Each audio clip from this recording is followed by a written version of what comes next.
Nos tempos bíblicos, a Pérsia estava localizada na região do atual Irã, abrangendo o Planalto iraniano e áreas próximas ao Golfo Pérsico e ao Mar Cáspio. Essa região correspondia ao que hoje é conhecido como o Oriente Médio. Elaboração. 1. Localização geográfica. A Pérsia, nos tempos bíblicos, ocupava uma vasta área no Oriente Médio, estendendo-se desde o Golfo Pérsico, ao sul, até o Mar Cáspio, ao norte, e da Mesopotâmia, a oeste, até o rio Indo, a leste. 2. Contexto histórico. A Pérsia foi um importante império na antiguidade, com destaque para o período do Império Aquemênida, que se estendeu do século 6 ao 4 a.C. 3. Conexão com a Bíblia. A Pérsia é mencionada várias vezes na Bíblia, especialmente nos livros de Daniel, Esdras, Neemias e Ester, que relatam eventos históricos e proféticos relacionados ao Império Persa e sua relação com o povo judeu. 4. Reis persas na Bíblia. Personagens como Ciro, o Grande, Dario e Xerxes são figuras históricas importantes na Bíblia, com Ciro sendo conhecido por libertar os judeus do cativeiro na Babilônia e permitir a reconstrução do templo em Jerusalém. E 5. Influência cultural e religiosa. O Império Persa teve grande influência na região, e sua cultura, sistemas administrativos e até mesmo elementos religiosos são mencionados e estudados na Bíblia.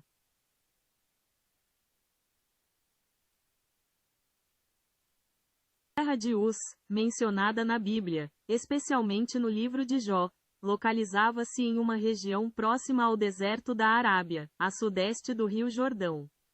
Embora a localização exata seja desconhecida, é comumente associada a áreas como Arã, atual Síria, ou Édom, atual Jordânia. Mais detalhes sobre a localização. 1. Arábia. Uma das teorias mais aceitas sugere que Uz estaria situada na Arábia, a leste de Petra, no noroeste da Arábia Saudita. Outra possibilidade é que Uz estivesse localizada em Édom, a leste do Mar da Galileia e ao sul de Damasco, na região que hoje corresponde ao oeste da Síria. 3. Fronteira com o deserto. A terra de Uz era uma área fértil, com amplas plantações e rebanhos, mas também fazia fronteira com o deserto. 4. Conexão com Arã. O nome, Uz, também aparece como um dos filhos de Arã, neto de Noé, o que pode indicar uma relação com a região de Arã, atual Síria. E 5. Localização mencionada em Jó. O livro de Jó descreve Uz como um lugar com cidades muradas, rotas comerciais e onde as pessoas se envolviam em atividades como agricultura e pecuária. Apesar das diferentes teorias, a terra de Uz permanece um local enigmático na história bíblica, mas a maioria das fontes a situa em uma área entre o deserto da Arábia e a região de Édom, possivelmente envolvendo partes da Síria e da Jordânia.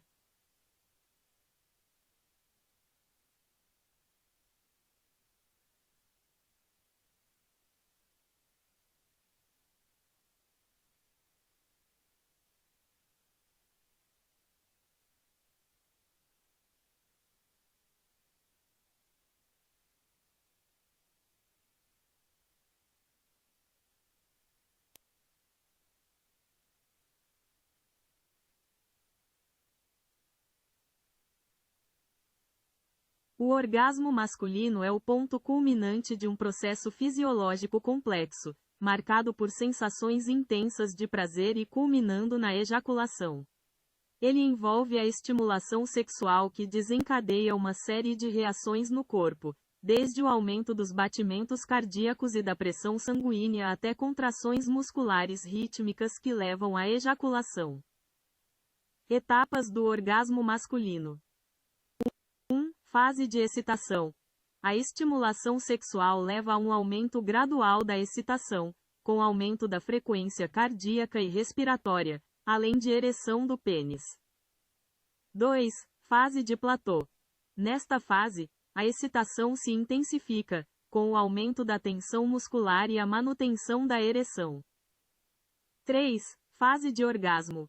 A estimulação atinge o ápice, com contrações musculares involuntárias no pênis, próstata, vesículas seminais e assoalho pélvico, resultando na ejaculação. E 4. Fase de resolução. Após o orgasmo, a tensão sexual diminui, a frequência cardíaca e respiratória retornam ao normal, e o corpo relaxa. O que acontece no corpo durante o orgasmo? 1. Estimulação nervosa. A estimulação sexual envia sinais ao cérebro e à medula espinhal, ativando o sistema nervoso simpático e parasimpático. 2. Liberação de hormônios. Hormônios como a ocitocina e a prolactina são liberados, contribuindo para a sensação de prazer e relaxamento. 3. Contração muscular. Músculos do assoalho pélvico, como o bulbo esponjoso e o esfíncter uretral, se contraem ritmicamente, impulsionando o sêmen para fora do corpo. E 4. Liberação de endorfinas. A liberação de endorfinas causa uma sensação de bem-estar e relaxamento após o orgasmo. Diferença entre ejaculação e orgasmo. É importante notar que a ejaculação é a expulsão do sêmen, enquanto o orgasmo é a experiência subjetiva de prazer e satisfação associada a esse processo. Em algumas situações, a ejaculação pode ocorrer sem a sensação de orgasmo, e vice-versa, embora geralmente estejam intimamente ligados.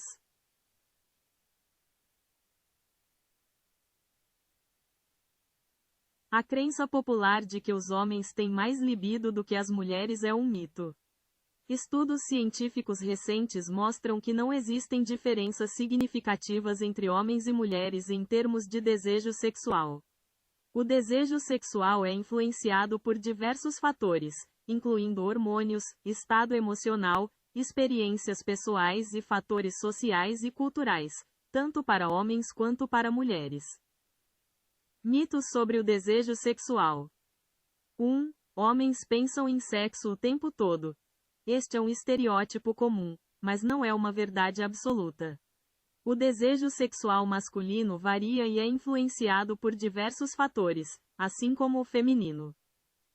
2. Homens com mais sexo são mais másculos. A masculinidade não é definida pela frequência sexual. O desejo sexual é uma experiência pessoal e individual, e não um indicador de masculinidade. E 3. Mulheres têm menos desejo sexual. Pesquisas mostram que o desejo sexual feminino é tão forte quanto o masculino e pode variar em diferentes contextos e fases da vida. Fatores que influenciam o desejo sexual. 1. Hormônios.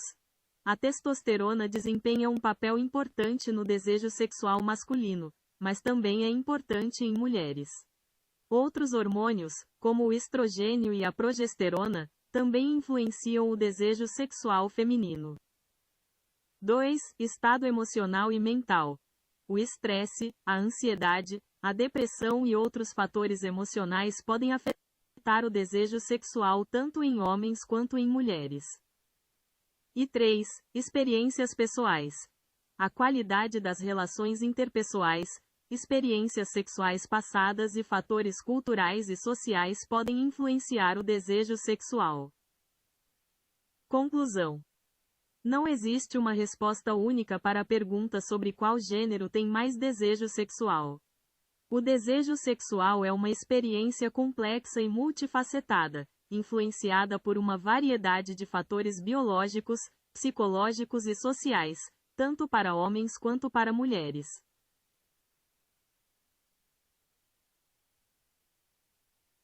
O principal hormônio masculino é a testosterona. Ele é responsável pelo desenvolvimento das características sexuais masculinas, como o crescimento de pelos faciais e corporais, a mudança na voz na puberdade, e também desempenha um papel importante no desejo sexual, na massa muscular e na saúde óssea. A testosterona é produzida principalmente nos testículos, mas também em menor quantidade pelas glândulas adrenais. Além de seus efeitos no corpo, A testosterona também afeta o humor e o bem-estar geral dos homens.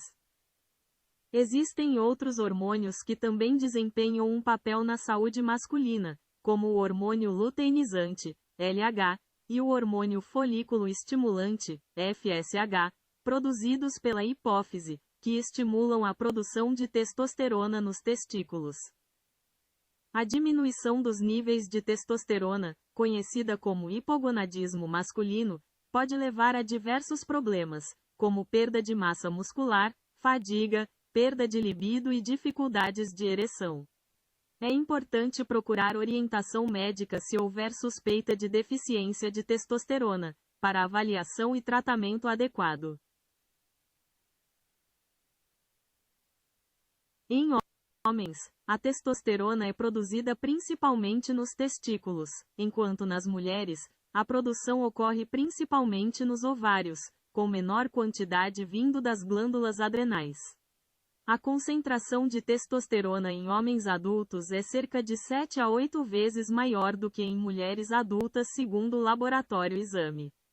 Em termos de produção diária, homens podem produzir entre 5 a 10 mg de testosterona, enquanto mulheres produzem significativamente menos de acordo com o MSD Manuals.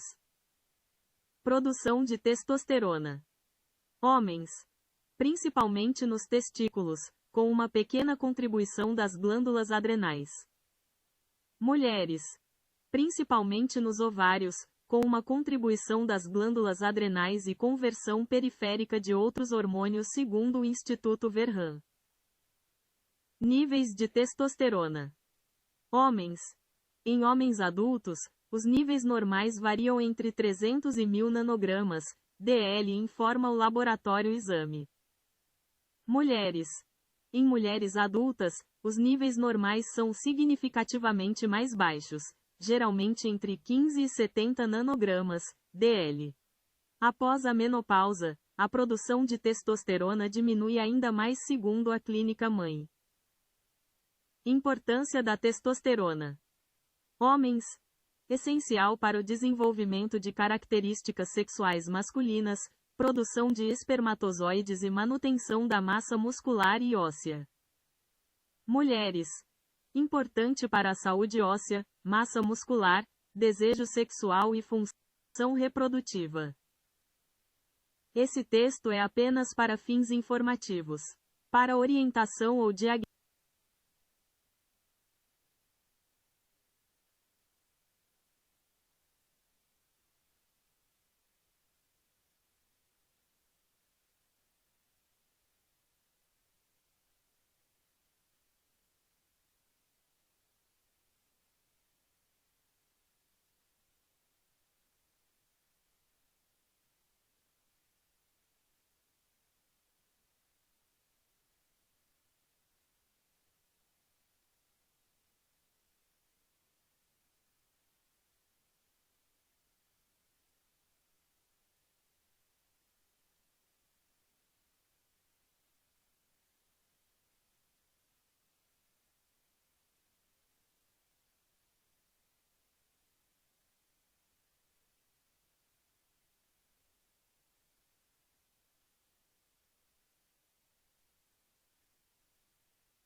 dos caldeus, também conhecida como R, localizava-se na antiga Mesopotâmia, no sul do atual Iraque, às margens do rio Eufrates.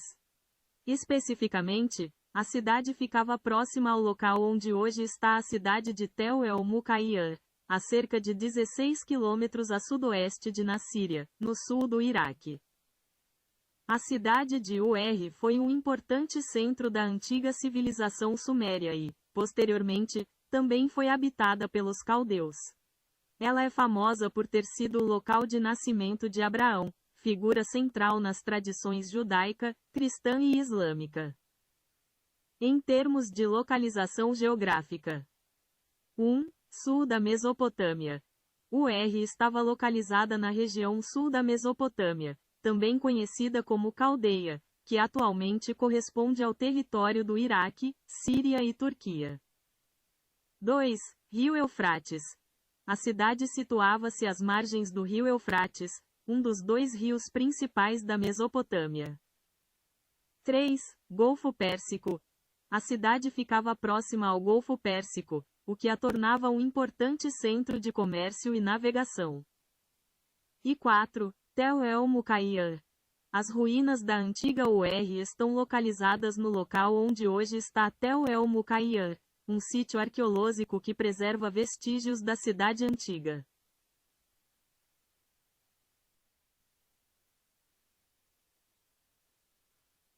O século XX foi marcado por inúmeros conflitos, mas dois se destacam.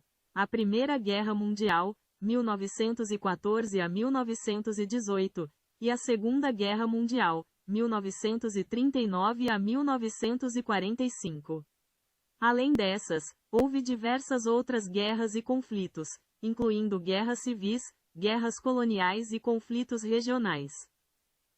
Alguns dos conflitos notáveis do século XX incluem: 1. Primeira Guerra Mundial. Envolveu as principais potências europeias e resultou em milhões de mortos. 2. Segunda Guerra Mundial. Um conflito global ainda mais devastador, com consequências para o mundo todo. 3. Guerra Fria. Um longo período de tensão entre os Estados Unidos e a União Soviética, com conflitos indiretos e corrida armamentista, mas sem confronto direto entre as superpotências. 4. Guerras civis. Como a Guerra Civil Russa, Guerra Civil Espanhola e muitas outras em diferentes países. 5. Guerras coloniais. Conflitos entre potências coloniais e movimentos de independência em suas colônias. E 6. Conflitos regionais. Diversos conflitos em diferentes regiões do mundo, como o conflito árabe-israelense, a Guerra do Vietnã e a Guerra da Coreia. É importante notar que o século XX foi um período marcado por violência e instabilidade, com conflitos em quase todas as décadas e regiões do planeta.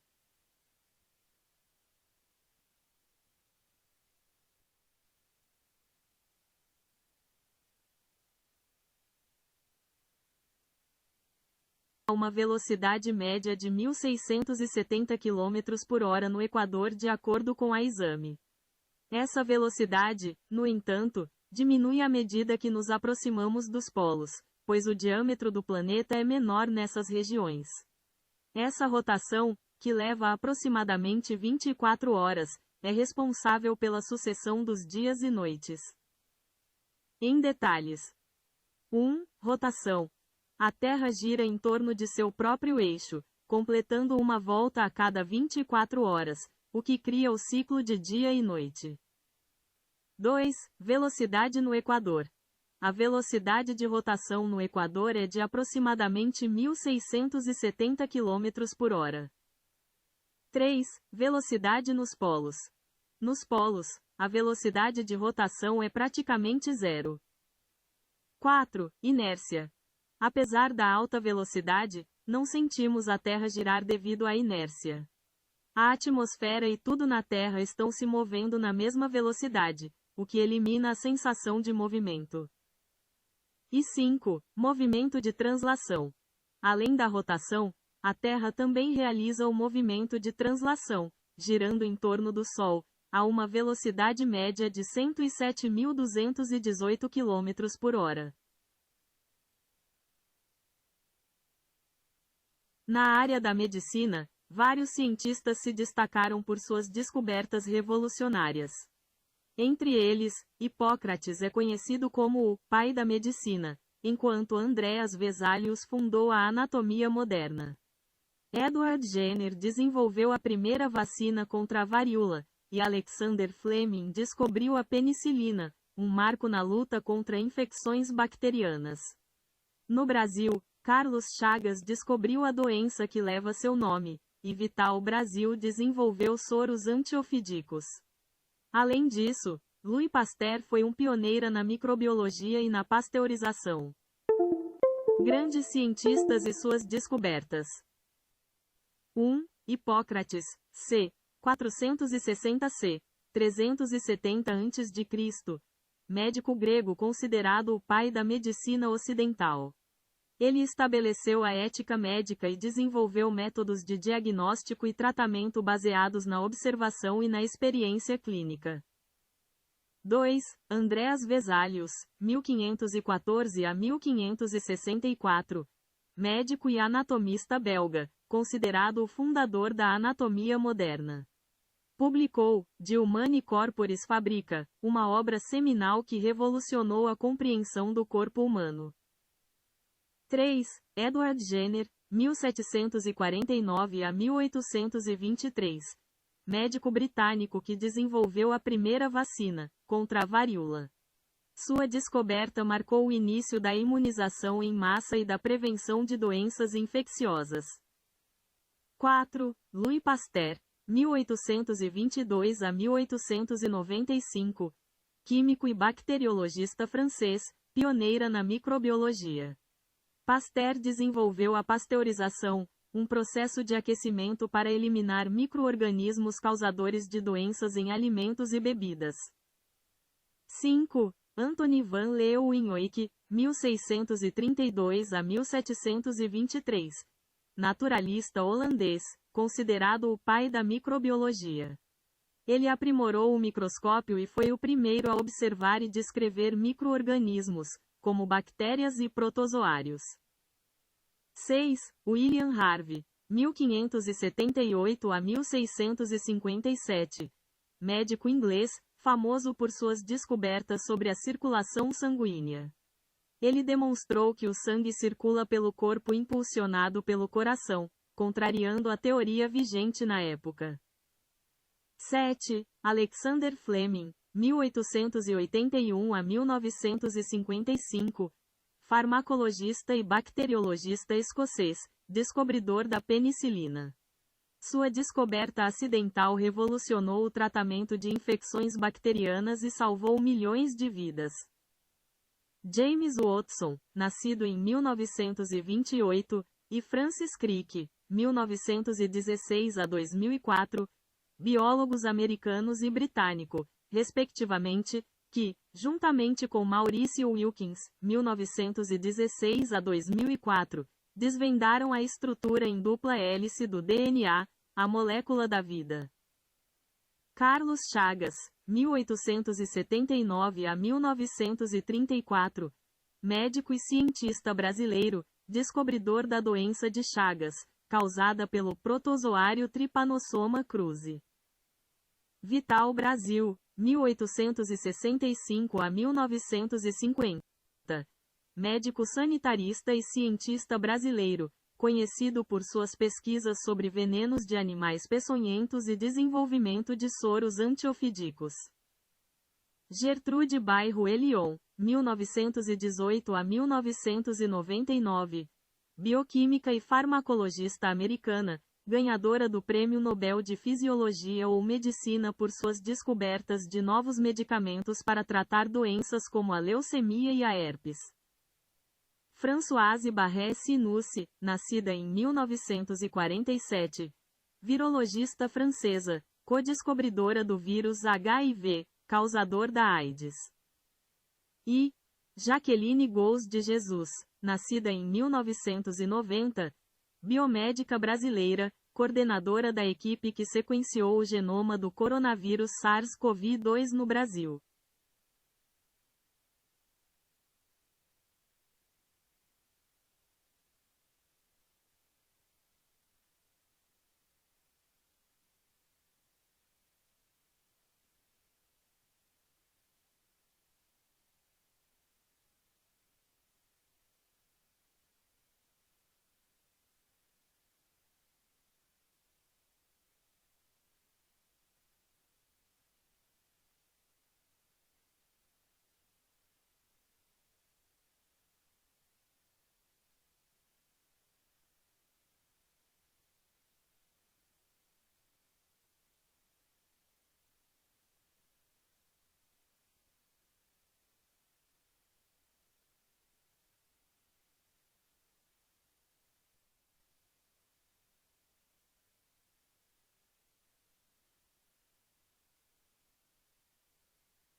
O Brasil é composto por 26 estados e um Distrito Federal, totalizando 27 unidades federativas.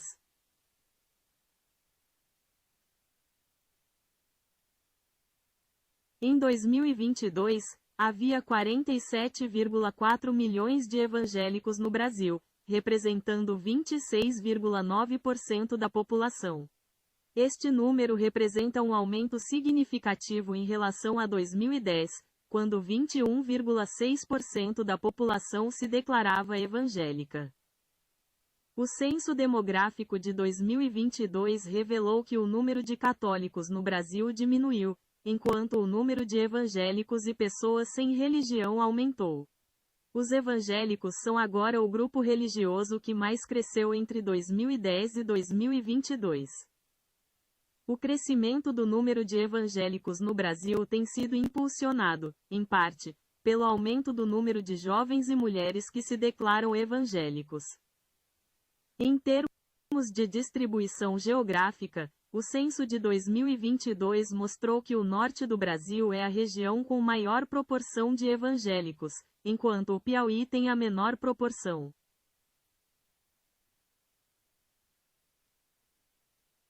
O Brasil possui cerca de 100,2 milhões de católicos, o que corresponde a 56,7% da população com 10 anos ou mais, de acordo com o Censo Demográfico de 2022. Embora o catolicismo continue sendo a religião mais praticada no país, houve uma queda em relação a 2010, quando 65,1% da população se declarava católica. Em números absolutos, a população católica brasileira passou de 105,4 milhões em 2010 para 100,2 milhões em 2022.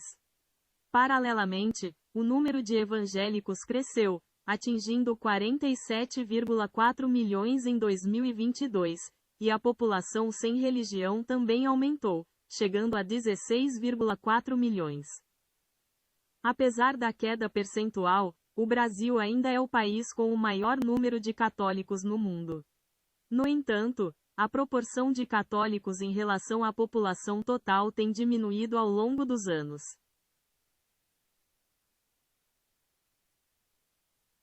Em Brasília, a Câmara dos Deputados tem 513 deputados, enquanto o Senado Federal é composto por 81 senadores. Cada estado e o Distrito Federal elegem 3 senadores, totalizando 81 no Senado. A quantidade de deputados federais por estado varia de acordo com a população, com o mínimo de 8 e o máximo de 70 representantes. Resumo: 1. Câmara dos Deputados. 513 deputados. 2. Senado Federal. 81 senadores, 3 por Estado e Distrito Federal. E 3.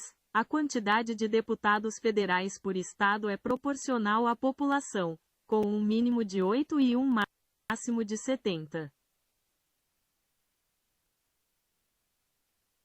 A população mundial atingiu 8 bilhões de habitantes em 15 de novembro de 2022, de acordo com a ONU. Estima-se que a população global continuará crescendo, podendo chegar a 9,7 bilhões em 2050 e 10,4 bilhões no final do século, segundo as projeções das Nações Unidas. No entanto, o crescimento populacional está desacelerando em comparação com o passado. A população mundial tem crescido de forma constante, mas a taxa de crescimento tem diminuído. A ONU prevê que a população mundial continuará a crescer nas próximas décadas, mas o ritmo de crescimento será mais lento do que o observado nas décadas anteriores. Alguns dos principais fatores que influenciam o crescimento populacional incluem: 1. Fertilidade.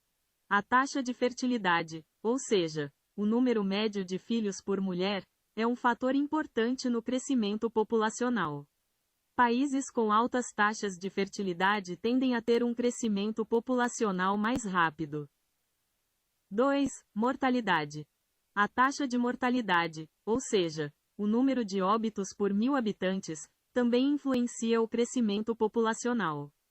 Avanços na saúde e medicina levaram a uma redução da taxa de mortalidade em muitos países, contribuindo para o crescimento populacional. E 3. Migração. O movimento de pessoas entre países também pode afetar o crescimento populacional de regiões específicas, mas não tem um impacto significativo no crescimento geral da população mundial. É importante notar que as projeções populacionais são baseadas em modelos e estimativas, e podem variar dependendo das premissas usadas. No entanto, as projeções atuais sugerem que a população mundial continuará a crescer nas próximas décadas, mas a um ritmo mais lento do que no passado.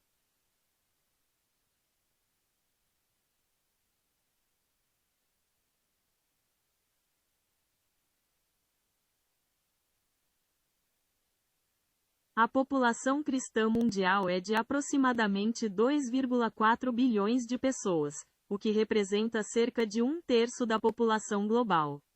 O cristianismo continua sendo a maior religião do mundo. Mais detalhes. 1. O cristianismo abrange várias denominações, incluindo a Igreja Católica Romana, a maior delas, com cerca de 1,3 bilhão de fiéis. 2. Outras denominações importantes incluem as igrejas ortodoxas, protestantes, incluindo evangélicos e pentecostais, e anglicanos. 3. Embora o cristianismo seja a religião predominante em muitos países ocidentais, ele também está crescendo em outras regiões do mundo, como na África e na Ásia. 4. Apesar do crescimento da população cristã, sua participação na população mundial diminuiu ligeiramente devido ao crescimento mais rápido de outras religiões e de pessoas sem religião. E 5. Em termos de distribuição geográfica, o cristianismo está presente em todo o mundo, com concentrações significativas na Europa, América Latina, África subsaariana e América do Norte.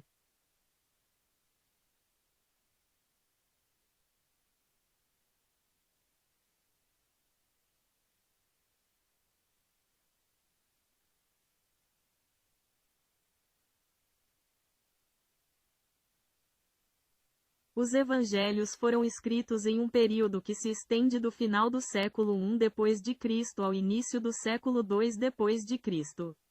Acredita-se que o Evangelho de Marcos foi o primeiro a ser escrito, por volta de 65 a 75 d.C. Os evangelhos de Mateus e Lucas foram escritos posteriormente, com base em Marcos e outras fontes, e são datados entre 70 a 85 d.C. O Evangelho de João é geralmente considerado o último, com uma data de escrita estimada entre 90 a 100 d.C. Aqui está uma visão geral mais detalhada. 1. Marcos é o mais antigo dos 4 evangelhos canônicos, datado por volta de 65 a 75 d.C. 2. Mateus e Lucas, escritos posteriormente, com base em Marcos e outras fontes, são datados entre 70 a 85 d.C.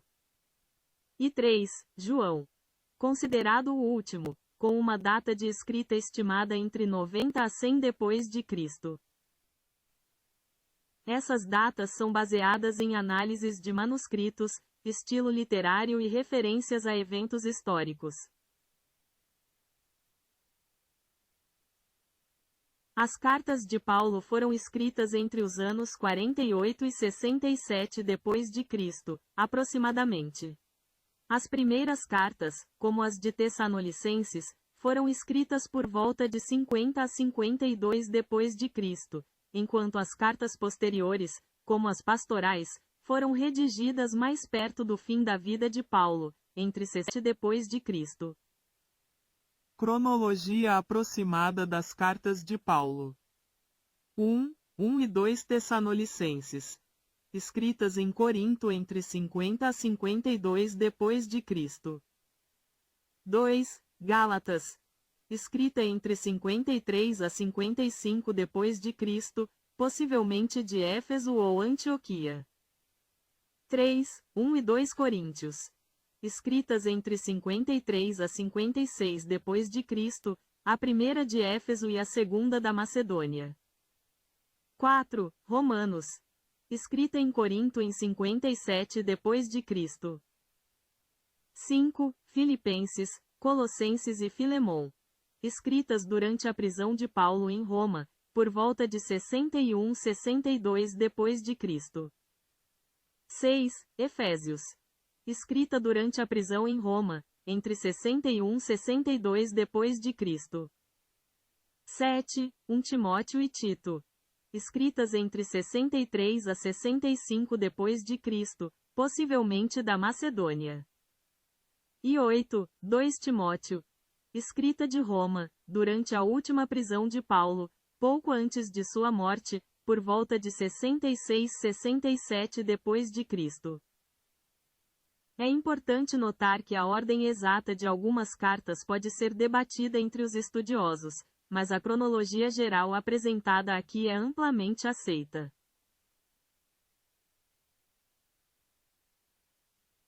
O corpo humano é uma estrutura complexa composta por sistemas interconectados, órgãos, tecidos e células. Esses sistemas trabalham em conjunto para realizar as funções vitais do organismo. O corpo pode ser dividido em 3 partes principais: cabeça, tronco e membros. Níveis de organização. 1. Células. Unidades básicas da vida, com funções específicas. 2. Tecidos. Grupos de células semelhantes que trabalham juntas para realizar uma função específica. 3. Órgãos. Estruturas formadas por diferentes tipos de tecidos que trabalham em conjunto para desempenhar uma função particular. 4. Sistemas. Conjuntos de órgãos que trabalham juntos para realizar funções corporais complexas. E 5. Organismo. O corpo humano completo, formado por todos os sistemas e suas interações. Principais sistemas do corpo humano. 1. Cardiovascular. Responsável pela circulação sanguínea e transporte de nutrientes e oxigênio. 2. Respiratório. Responsável pela troca de gases, oxigênio e dióxido de carbono, entre o corpo e o ambiente. 3. Digestório. Responsável pela digestão e absorção de alimentos. 4. Esquelético. Fornece suporte estrutural e proteção aos órgãos internos. 5. Muscular. Permite o movimento e a locomoção. 6. Nervoso.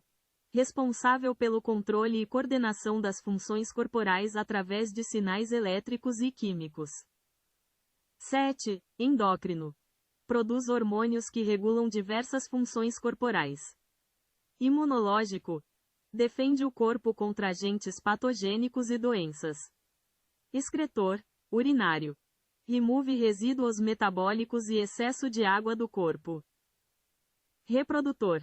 Responsável pela reprodução e perpetuação da espécie. Tegumentar. Formado pela pele e seus anexos, unhas, cabelos, glândulas, protege o corpo e regula a temperatura. E linfático. Sistema complementar ao circulatório, responsável pela defesa imunológica e remoção de fluidos. Composição química. O corpo humano é composto principalmente por água, cerca de 60%, e uma variedade de elementos químicos, como oxigênio, carbono, hidrogênio, nitrogênio, cálcio e fósforo. Divisão anatômica. 1. Cabeça. Contém o cérebro, olhos, nariz, boca e outras estruturas. 2. Tronco. Inclui o tórax e o abdômen, onde estão localizados órgãos importantes como o coração, pulmões, estômago e intestino. E 3. Membros. São os membros superiores, braços e mãos, e membros inferiores, pernas e pés.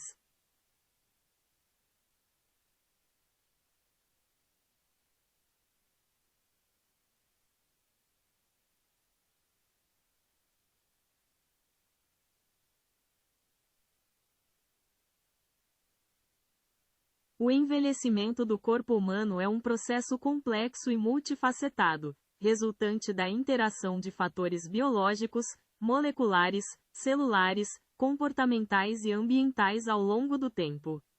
Essencialmente, é o acúmulo de alterações em órgãos e sistemas que ocorre à medida que os anos passam. Como acontece o processo de envelhecimento? Fatores biológicos. Alterações celulares. Redução da capacidade de renovação celular, perda de tecido fibroso e diminuição da função de barreira da pele. Alterações moleculares. Danos ao DNA, acúmulo de radicais livres e desequilíbrio entre oxidantes e antioxidantes, estresse oxidativo. Alterações hormonais. Diminuição de hormônios importantes como o crescimento e sexuais, afetando o metabolismo e a massa muscular. Redução da função mitocondrial. As mitocôndrias, responsáveis pela produção de energia, tornam-se menos eficientes, com acúmulo de danos e morte celular. Diminuição da capacidade de reparo celular. Menor eficiência na reparação de danos ao DNA e outras estruturas celulares. Fatores externos. Radiação solar. Exposição excessiva aos raios ultravioleta acelera o envelhecimento da pele, causando rugas e manchas. Poluição ambiental. A exposição a poluentes pode causar danos celulares e inflamação, contribuindo para o envelhecimento. Alimentação. Uma dieta inadequada, rica em gorduras e açúcares, pode acelerar o processo de envelhecimento e aumentar o risco de doenças crônicas. Estilo de vida. Fumar, consumir álcool em excesso e não praticar exercícios físicos podem prejudicar a saúde e acelerar o envelhecimento. Fatores sociais e psicológicos. Isolamento social. A falta de contato social e apoio emocional pode afetar negativamente a saúde física e mental. Estresse. O estresse crônico pode desencadear processos inflamatórios e contribuir para o envelhecimento precoce. Atividades cognitivas. A falta de estímulo mental pode levar à perda de funções cognitivas e aumentar o risco de demência. Sinais visíveis do envelhecimento. 1. Pele. Rugas, flacidez, manchas, ressecamento e perda de elasticidade. 2. Músculos. Perda de massa muscular, sarcopenia, redução da força e equilíbrio. 3. Ossos. Diminuição da densidade óssea, osteoporose, aumentando o risco de fraturas. 4. Articulações. Rigidez, dor e dificuldade de movimento. 5. Cabelo. Perda de pigmentação, cabelos brancos, e afinamento dos fios. 6. Visão. Diminuição da acuidade visual e dificuldade de adaptação à luz. E 7. Audição. Perda de audição, presbiacusia, especialmente em altas frequências. Importante: o envelhecimento é um processo natural e inevitável, mas pode ser modulado por fatores como estilo de vida, alimentação e atividades físicas. Um envelhecimento saudável e ativo pode ser alcançado com hábitos saudáveis e cuidados com a saúde ao longo da vida.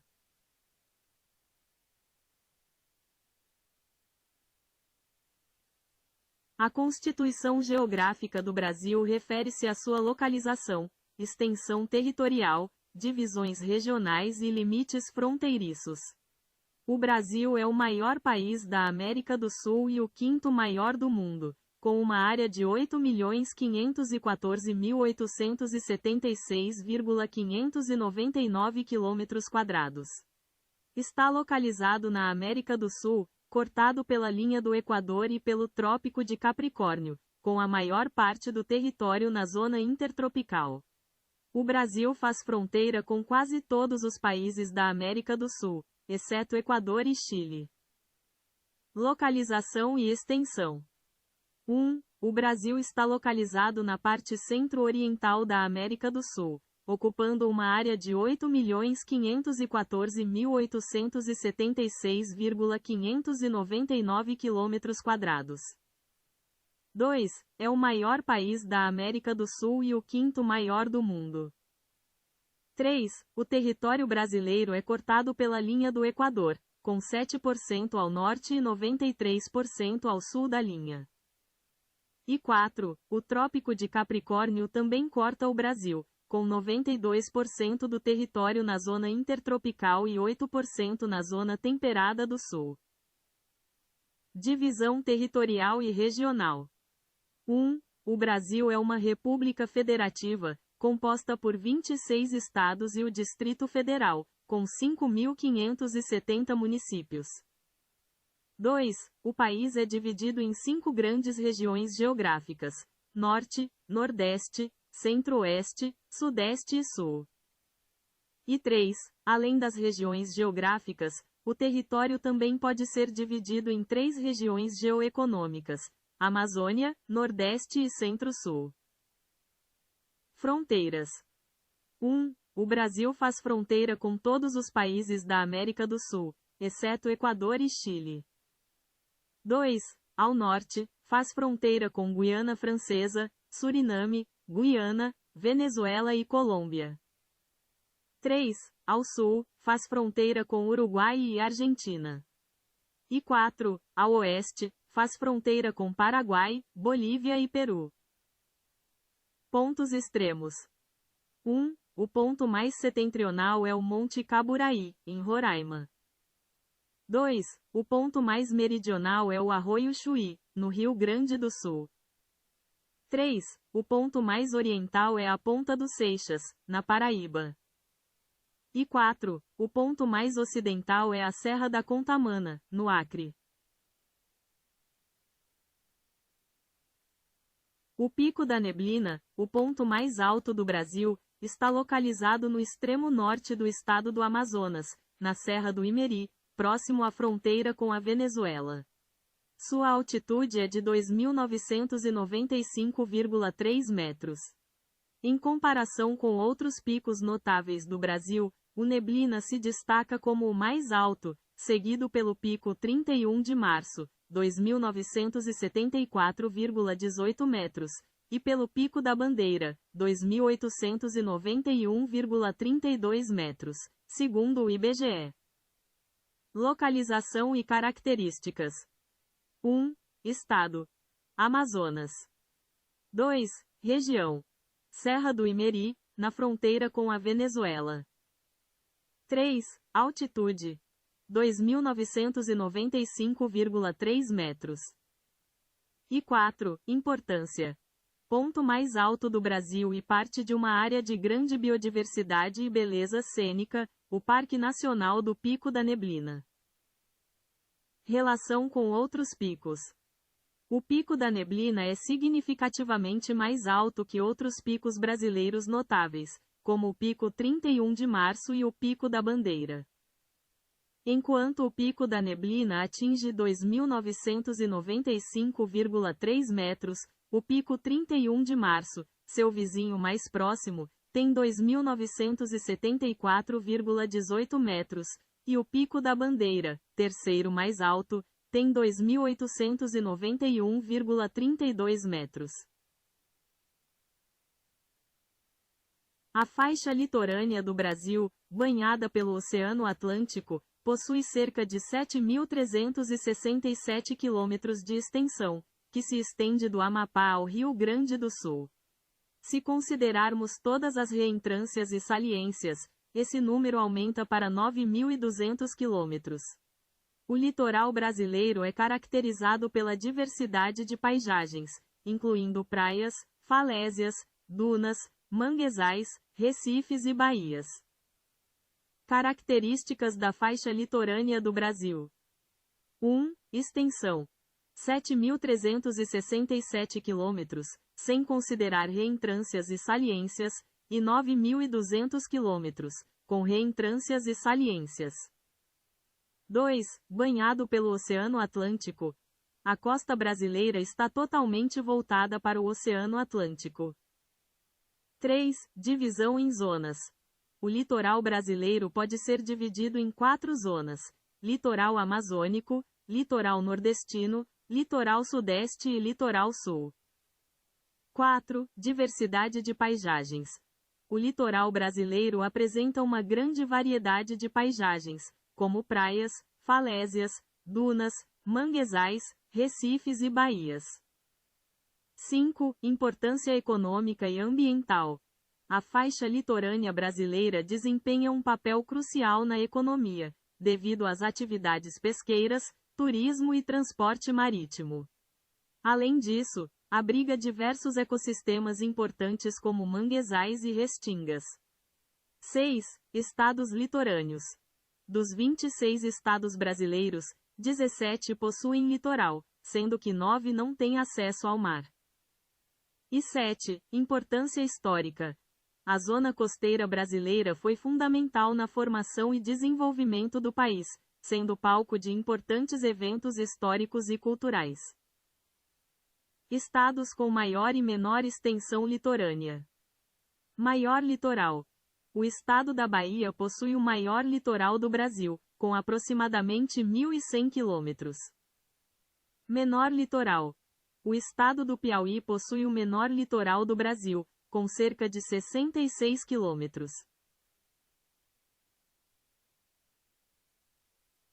A história do mundo após Cristo é marcada por uma vasta gama de eventos significativos que moldaram a civilização como a conhecemos. Alguns dos principais acontecimentos incluem a expansão do Império Romano, a ascensão do cristianismo, a queda do Império Romano do Ocidente, o surgimento do feudalismo, as cruzadas, o Renascimento, a Reforma Protestante, a Era dos Descobrimentos, a Revolução Industrial.